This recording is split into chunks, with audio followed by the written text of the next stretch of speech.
खबरें विस्तार से। संसद में राष्ट्रपति के अभिभाषण पर प्रधानमंत्री मोदी ने जवाब दिया।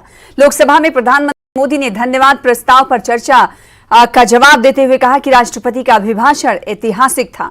राष्ट्रपति ने आदिवासी समाज का गौरव बढ़ाया है। उनके भाषण में संकल्प से सिद्धि तक का खाका खींचा गया है। प्रधानमंत्री मोदी ने इस दौरान विपक्ष पर और खासकर कांग्रेस पर तीखे हमले किए।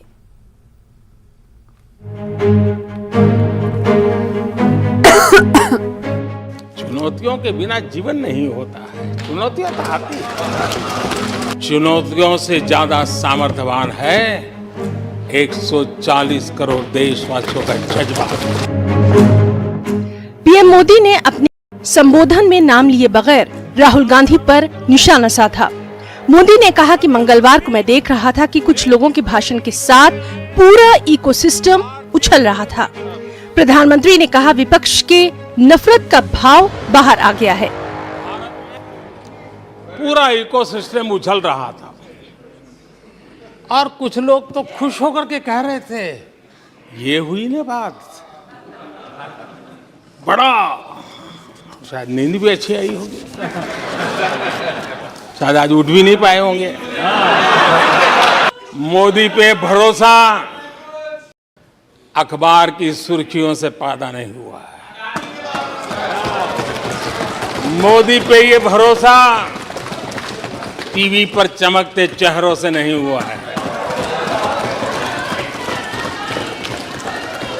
जीवन खपा दिया है, पल पल खपा दी है,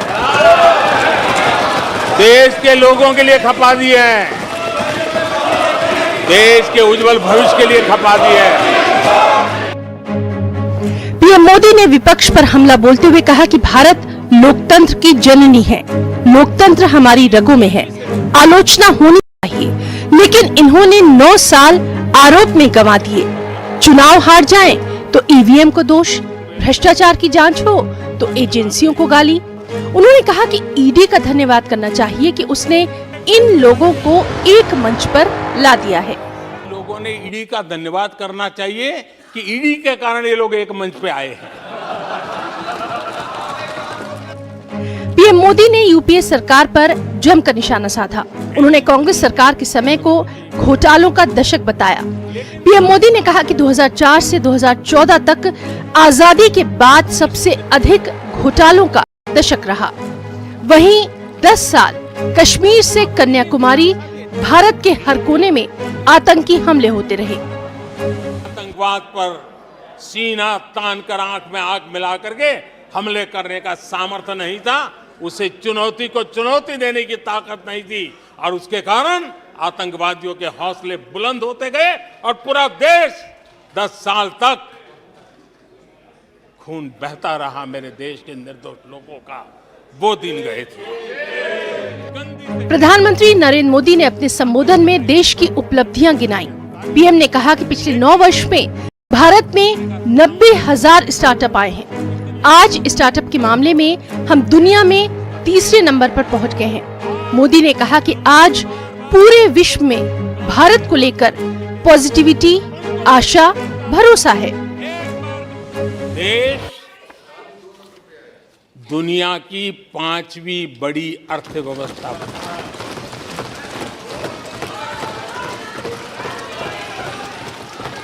आज पूरे विश्व में भारत को लेकर के पॉजिटिविटी है, एक आशा है, भरोसा है। और माननीय अध्यक्ष जी, ये भी खुशी की बात है कि आज भारत को विश्व के समृद्ध देश ऐसे G20 समूह की अध्यक्षता का अवसर भी मिला। पीएम मोदी ने दावा किया कि एनडीए के शासन में देश का चौतरफा विकास हो रहा है। पीएम ने कहा कि मोदी पर जनता को भरोसा है। नए विश्वास, नए संकल्प के साथ चल रहा है। बहुत बहुत धन्यवाद। Bureau report, news 18 network. Lok Sabha में प्रधानमंत्री मोदी के जवाब पर राहुल गांधी ने कहा कि प्रधानमंत्री ने हमारे सवालों के जवाब नहीं दिए। राहुल गांधी ने कहा कि पीएम ने मुद्दों पर बात नहीं की, ना ही उन्होंने राष्ट्र सुरक्षा पर यानी राष्ट्र की सुरक्षा पर बात की। Shell shocked. He was in shock and there was no answer. एक जवाब नहीं दिया प्रधानमंत्री जी ने। और मैंने कोई कॉम्प्लिकेटेड क्वेश्चन तो नहीं पूछा है। मैंने ये पूछा है आपके साथ कितनी बार गए हैं, वहां कितनी बार मिले हैं, तो सिंपल से सवाल थे, जवाब नहीं दिया। स्पीच से सच्चाई दिखती है कि अच्छा इंक्वायरी की बात नहीं हुई। अगर मित्र नहीं है तो ये कहते ठीक है मैं इंक्वायरी करा देता हूं। इंक्वायरी की बात नहीं हुई। डिफेंस इंडस्ट्री है, वहां पे शेल कंपनीज हैं, बेनामी पैसा घूम रहा है, उसके बारे में प्रधानमंत्री ने कुछ नहीं कहा। तो मतलब क्लियर है कि प्रधानमंत्री उनकी रक्षा कर रहे हैं, उनको प्रोटेक्ट कर रहे हैं। आगे बढ़ेंगे, खबर बिहार से है। उपेंद्र कुशवाहा अपने बयानों से नीतीश कुमार को लगातार चुनौती दे रहे हैं। महागठबंधन से डील की बात कहने वाले कुशवाहा ने साफ कर दिया है कि उन्हें तेजस्वी का नेतृत्व मंजूर नहीं है। कुशवाहा ने यह भी कह दिया है कि उन्हें पार्टी में किसी पद की लालसा भी नहीं है और वो कार्यकर्ता बनकर रहने को तैयार है। तेजस्वी का नेतृत्व मंजूर नहीं। नीतीश आरजेडी वाली डील रद्द करें।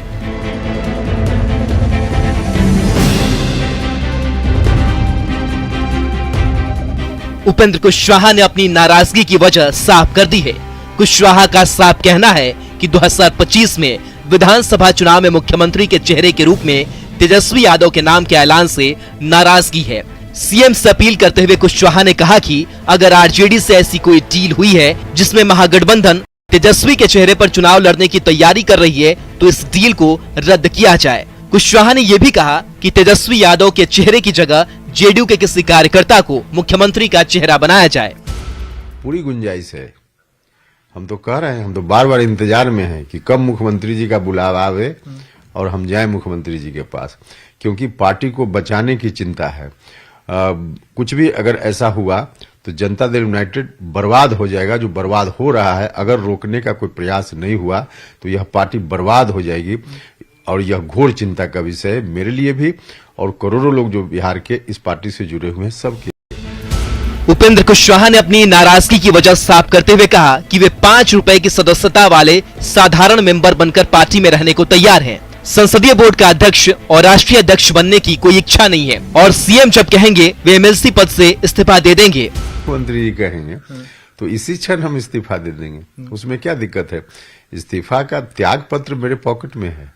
जिस समय मुख्यमंत्री जी कहें उस समय जाकर हम सुपुर्द कर देंगे। लेकिन आपके बारे में ये चुनौती दी जा रही है कि आप पंचायत का चुनाव नहीं जीत सकते हैं, आपका कोई जनाधार नहीं है और एमएलसी हैं तो छोड़ क्यों नहीं देते हैं, इस तरह की बातें भी सामने आ रही हैं। ऐसी बातों का जवाब हम नहीं देते हैं। मुख्यमंत्री जी कहेंगे या ललन जी कुछ कहेंगे, हम उसका जवाब देंगे। कुशवाहा ने एक बार फिर कहा है कि पार्टी किसी एक व्यक्ति की नहीं है, बड़ी संख्या में लोगों ने कुर्बानी देकर पार्टी बनाई है और वे चाहते हैं कि पार्टी को मजबूत बनाया जाए। यानी कुशवाहा ने एक बार फिर गेंद नीतीश के पाले में डाल दिया है। न्यूज़ 18 के लिए पटना से आनंद अमृतराज की रिपोर्ट।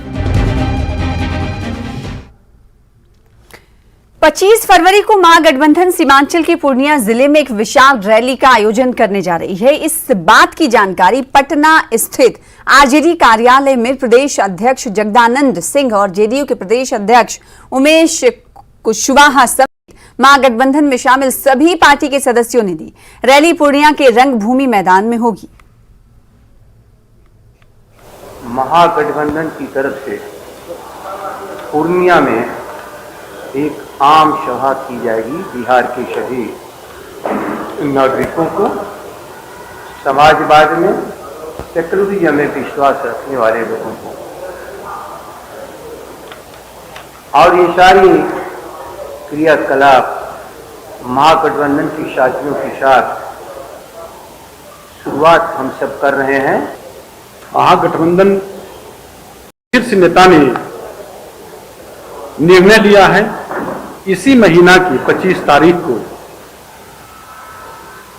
पूर्णिया के रंगभूमि मैदान में महागठबंधन का नई धारा और रफ्तार देने के लिए भव्य आम सभा का आयोजन करने का निर्णय लिया है। आगे बढ़ेंगे, खबर एमपी से है। मध्य प्रदेश में इन दिनों सवालों की सियासत का सिलसिला जारी है। बीजेपी और कांग्रेस के बीच सवालों का दौर भी चल रहा है। सीएम शिवराज ने एक बार फिर पूर्व सीएम कमलनाथ से एक सवाल पूछा है, तो वहीं कमलनाथ ने भी जवाब में एक सवाल पूछा है। एमपी में चुनावी साल में सीएम शिवराज और पूर्व सीएम कमलनाथ के बीच सवालों की सियासत जारी है। सीएम शिवराज रोजाना पूर्व सीएम कमलनाथ से एक सवाल कर रहे हैं। इसी क्रम में आज सीएम ने कमलनाथ से एक और सवाल किया। सीएम ने कमलनाथ से 2018 के चुनाव के दौरान वचन पत्र में मंडी को कर से मुक्त करने के वायदे को लेकर सवाल किया। मैं आज फिर उनके वचन पत्र का एक वादा, अब उनको तो क्या जनता को याद दिला रहा हूँ। इन्होंने कहा था कि 200 से लेकर 500 हेक्टेयर विशेष कृषि क्षेत्र विकसित किए जाने के साथ एक ही स्थान पर कृषि उपकरण, सिंचाई, विद्युत, बीजोपचार, मिट्टी परीक्षण, ग्रेडिंग, भंडारण की सुविधा देने और इन क्षेत्रों को मंडी कर से मुक्त करने का वादा कमलनाथ जी, आपने और कांग्रेस ने किया। अब जनता पूछ रही है कि यह वादा पूरा क्यों नहीं किया। वहीं पूर्व सीएम और पीसीसी चीफ कमलनाथ ने सरकार पर हमला बोला है। उमरिया पहुंचे कमलनाथ ने बीजेपी सरकार के 18 सालों का हिसाब मांग लिया है। कमलनाथ ने कहा है कि उनसे 15 महीने का हिसाब मांगा जाता है। हमने क्या क्या किया इसकी गवाही जनता देगी, मुझे हिसाब देने की जरूरत नहीं है। 18 साल का हिसाब वो दे, मेरे से 15 महीने का हिसाब मांगते। जनता मेरी गवाह है, मुझे हिसाब देने की आवश्यकता नहीं। 15 महीनों में से 2.5 महीने गए आचार संहिता और लोकसभा चुनाव में, 1 महीना गया उथल पुथल में। मैं मुख्यमंत्री था, मैं भी सौदा कर सकता था। एमपी में विधानसभा का चुनाव इसी साल के आखिर में होना है, लेकिन सीएम शिवराज और पूर्व सीएम कमलनाथ के बीच सवालों की जंग अभी से शुरू हो चुकी है। एमपी में चुनावी साल में जनता से सीधा संवाद के लिए कांग्रेस का हाथ से हाथ जोड़ो अभियान चल रहा है। 26 जनवरी से शुरू हुए इस अभियान की समीक्षा के लिए पीसीसी चीफ कमलनाथ ने 12 फरवरी को एक बैठक बुलाई है। मध्य प्रदेश में इस साल विधानसभा चुनाव होने हैं। दोनों ही पार्टियां अपने अपने अभियानों के जरिए चुनाव से पहले हर तबके तक पहुंचने की कोशिश कर रही है। इसी क्रम में प्रदेश में कांग्रेस का हाथ से हाथ जोड़ो अभियान चल रहा है। 26 जनवरी से शुरू हुआ ये अभियान 2 महीने तक चलेगा। अब इस अभियान की समीक्षा के लिए पीसीसी चीफ कमलनाथ ने एक बैठक बुलाई है। निश्चित रूप से आप देखेंगे ग्रामीण स्तर पर, ब्लॉक स्तर पर, जिला स्तर पर प्रतिदिन पदयात्राएं चल रही हैं, हाथ से हाथ जोड़ो काम चल रहा है। तो उन्हें जिलाध्यक्ष, प्रभारी और जो संगठन मंत्री अभी हमने हाल में बनाए, उनकी बैठक बुलाई है, जिसमें इस बात की समीक्षा होगी कि हाथ से हाथ जोड़ो यात्रा की स्थिति क्या है। दरअसल कई जिलों में अभियान को लेकर पीसीसी को शिकायत मिली थी, जिसके बाद कमलनाथ ने ये बैठक बुलाई है, जिसमें हाथ से हाथ जोड़ो अभियान की कमियों पर चर्चा होगी।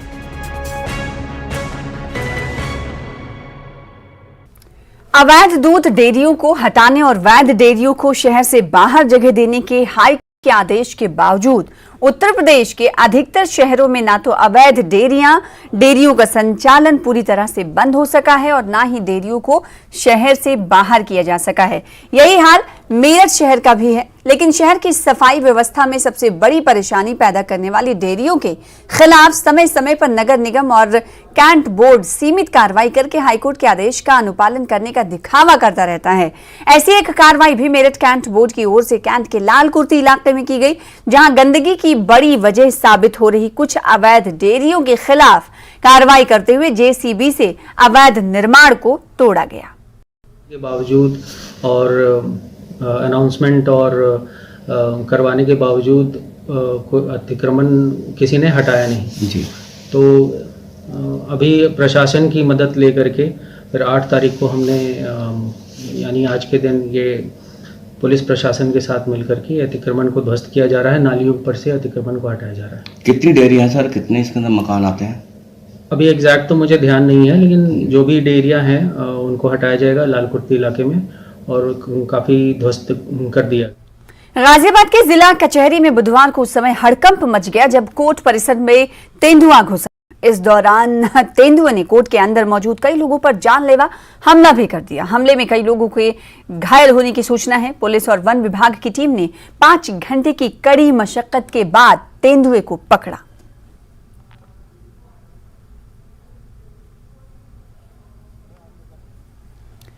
कानपुर में विधायक इरफान सोलंकी पर कई एफआईआर दर्ज हैं। बांग्लादेशी नागरिक को भारतीय बताए जाने वाले मामले में चार्जशीट पुलिस ने दाखिल की है। Joint police commissioner Anand Prakash Tiwari ने बताया कि विधायक इरफान सोलंकी द्वारा पत्र जारी किए गए थे, उनकी जांच कराकर और हस्ताक्षर मिलान कराकर सभी तथ्यों को देखकर चार्जशीट दाखिल की गई है और अवैध रूप से बनाई गई संपत्ति को लेकर भी विधायक के ऊपर जल्द कार्रवाई की जाएगी। विवेचना के क्रम में हमने हस्ताक्षर का मिलान और अन्य चीजों को भी करवाया। ये हमने विवेचना के क्रम में पाया कि दो तरह के प्रपत्र लगातार जारी किए जा रहे थे और हमने दोनों तरह के प्रपत्रों की तमाम प्रतियां हासिल की हैं। एक वो प्रपत्र हैं जिन पे विधानसभा के प्रॉपर जो नंबर इत्यादि अंकित हैं और एक दूसरे प्रपत्र है जो वही से जारी किए जा रहे हैं और बहुत से ऐसे लोग हैं जो उनको प्राप्त भी कर चुके हैं और उन सभी लोगों के विवरण और डिटेल भी हमारे पास है। वो सारी चीज़ें विवेचना का विषय हैं और विवेचना के क्रम में सभी तथ्यों को हमने विवेचक ने शामिल किया है जो माननीय न्यायालय के समक्ष रखा गया है और इसी क्रम में माननीय न्यायालय ने सभी तथ्यों को देखते हुए चीज़ों को स्वीकार करते हुए इनको पुलिस अभिरक्षा में भी रखा है और फर्दर जो इन्वेस्टिगेशन है उसको पूरा करते हुए चार्जशीट भी सभी तथ्यों को समाहित करके किया गया है। हिमाचल के लोगों को अब दिल्ली में कहीं नहीं भटकना होगा। छात्रों और मरीजों को सरकार की तरफ से ठहरने की शानदार व्यवस्था मिलेगी। इसके लिए सीएम सुक्खू ने दिल्ली के द्वारका में हिमाचल निकेतन का शिलान्यास किया। आप भी देखिए दिल्ली में कैसा होगा हिमाचल वासियों का हिमाचल निकेतन।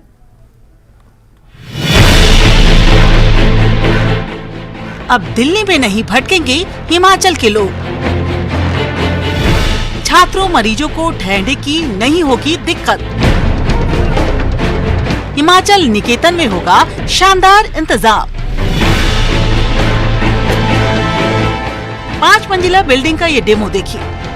2 साल बाद हिमाचल के लोग जब किसी काम से दिल्ली जाएंगे तो उन्हें यहाँ हूबहू ऐसी बिल्डिंग तैयार मिलेगी जिसमें उनके लिए ठहरने का पूरा इंतजाम होगा, वो भी हर तरह की सुख सुविधा के साथ। राजधानी नई दिल्ली के द्वारका सेक्टर 19 के प्लॉट नंबर 2 पर आज हिमाचल निकेतन का शिलान्यास किया गया। ये शिलान्यास हिमाचल के मुख्यमंत्री सुखविंदर सिंह सुक्खू ने किया। मुख्यमंत्री सुखविंदर सिंह सुक्खू ने विधिवत पूजा पाठ कर हिमाचल निकेतन का शिलान्यास किया। सीएम ने खुद बुनियाद की एक ईंट भी रखी और फिर बारीकी से बिल्डिंग के डेमो का मुआयना किया।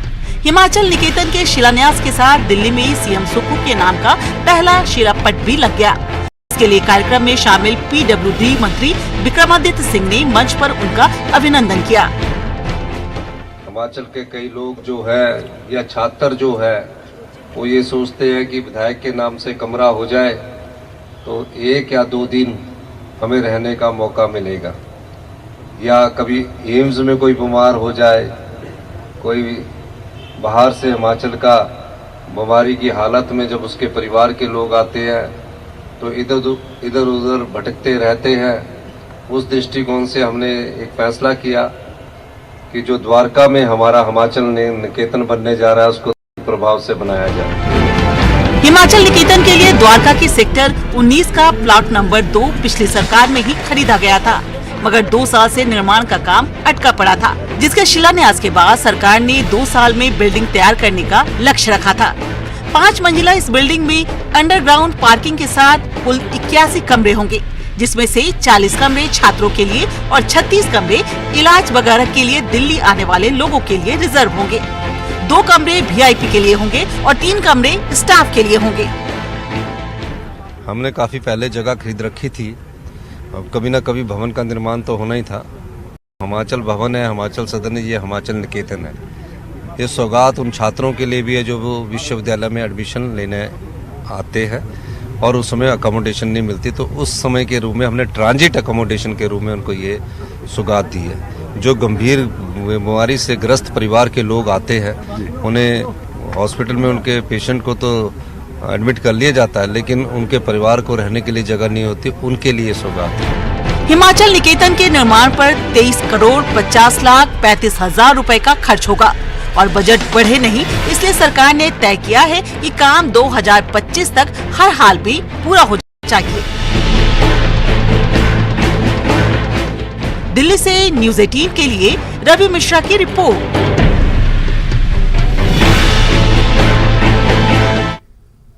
तुर्की और सीरिया में भूकंप से मरने वालों की संख्या 11,000 के पार हो गई है। तुर्की में भूकंप से अब तक 8,500 से ज्यादा लोगों की मौत हुई है। वहीं सीरिया में मरने वालों की संख्या 2,500 से ज्यादा हो गई है। भूकंप में तबाह हुई इमारतों से शव मिलने का सिलसिला खत्म नहीं हो रहा है। राहत और बचाव का काम भी जारी है। रेस्क्यू में जुटे बचाव कर्मियों ने मरने वालों की संख्या और बढ़ने की आशंका जताई है।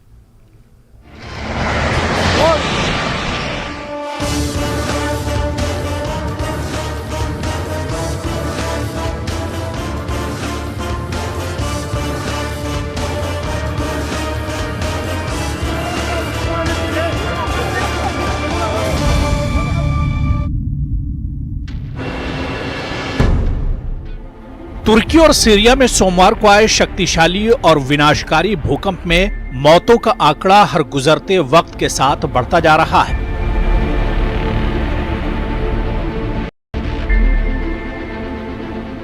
अब तक 10,000 से ज्यादा लोगों की मौत हो चुकी है, जबकि हजारों लोग घायल हुए हैं। राहत और बचाव का काम जारी है। रेस्क्यू में जुटे बचाव कर्मियों ने मरने वालों की संख्या और बढ़ने की आशंका जताई है।